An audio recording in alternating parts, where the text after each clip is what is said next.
สบายดีน้องชาว PCP เนาะหรือว่า FC เนาะถือว่ามื้อนี้ทางช่องมาแจกเฮาถือว่าได้มาเฮ็ดวิดีโอลงช่อง YouTube มาแจกเฮาเนาะส่วนก่อนเขาจะเข้ารายละเอียดปืนบอกนี้เนาะถือว่าเขาฝากกดไลค์กดแชร์และกดติดตามวิดีโอเฮาเนาะเพื่อจะบ่ได้พลาด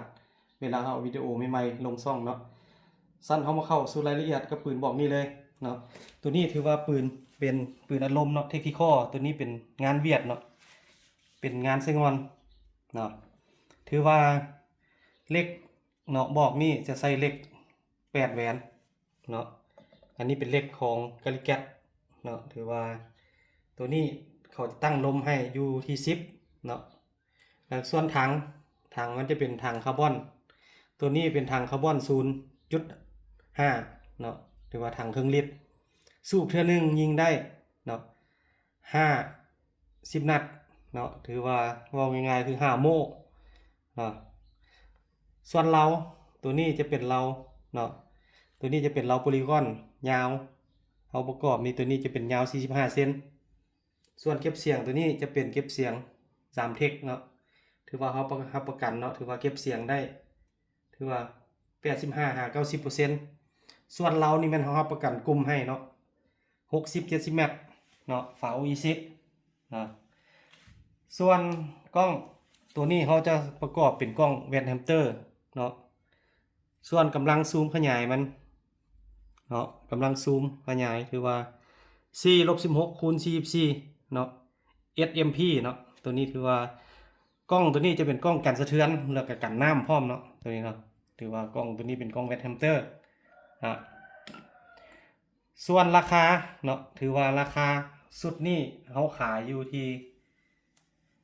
10,200,000 กีบในราคา10,200,000 กีบท่านลูกค้าจะได้อย่างแน่เนาะถือว่าเอาสิเว้าเลยราคา10,200,000 กีบแมนจะมีโม่เนาะโม่ตัวนี้จะเป็นโม่11 นัดเนาะแล้วก็ลูกปืนกับน้อยหรือว่ากับ300 ลูกเนาะตัวนี้เป็นลูกของงานเนาะถือว่างามเนาะลูกเนาะถ้าลูกค้าท่านใดสนใจถือว่าลูกปืนทั้งห้านเขาก็มีขายเนาะเวลาซื้อปืนแล้วอยากซื้อลูกเติมเขาขายแถมไปเนาะซื้อปืนแล้วซื้อลูกพร้อมเขาขายกับ110,000 กีบเนาะถ้าซื้อย่อยแม่นเขาขายกับ130,000 กีบเนาะแล้วก็จะมีชุดซ่อมเนาะอันนี้เป็นชุดซ่อมเป็นอย่างอูลิงต่างๆเนาะแล้วก็มีน้ำมันทาเนาะอันนี้ก็มีตัวนี้เป็นฝาเทสลมเวลาลูกค้าจะปรับลมใหม่แล้วจะมีขากล้องบางลูกค้าก็ว่าอยากได้ว่าซื้อปืนแล้วมีกล้องบ่มีท่อบังแสงแต่ว่าทางห้างเฮาแม่นมีท่อบังแสงให้เนาะถือว่าแถมไปนำกล้องนอกจากนั้นก็ยังมีสูบเนาะตัวนี้ก็เป็นสูบตัวนี้ถือว่าเป็นสูบกลางปีนพับได้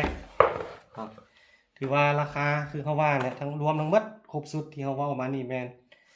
10,200,000 กีบถ้าลูกค้าท่านใดสนใจแม่นติดต่อมาทางเบอร์ WhatsApp ทางห้างเนาะที่ว่าทางหรือว่าทางห้างเขาลงไว้อยู่ในซองมาแจกเขาเนาะ020-9197-2575เนาะยังเป็นเบอร์เก่าเบอร์เดิมเนาะถือว่านอกจากนี้เนาะจะมีลูกค้าหลายคนยังถามว่าทางห้างเขามีเนาะมีถังคาร์บอนขายบ่เนาะถังเขาก็มีเนาะถือว่าเป็นถังใหม่เนาะเขาแกะให้เบิ่งเลยถังตัวนี้เป็นถัง 0.5 เนาะหรือว่าถังเครื่องลิตรเนาะอันนี้เป็นถังใหม่เลยนะถ้าลูกค้าด้านใดก็สนใจกระทักมาว่าทางห้างเขามีพร้อมส่งเนาะถังตัวนี้เนาะเป็นถังใหม่เนาะตัวนี้เป็นถัง 0.5 ส่วนราคาถังเนาะเขาขายย่อยเนาะ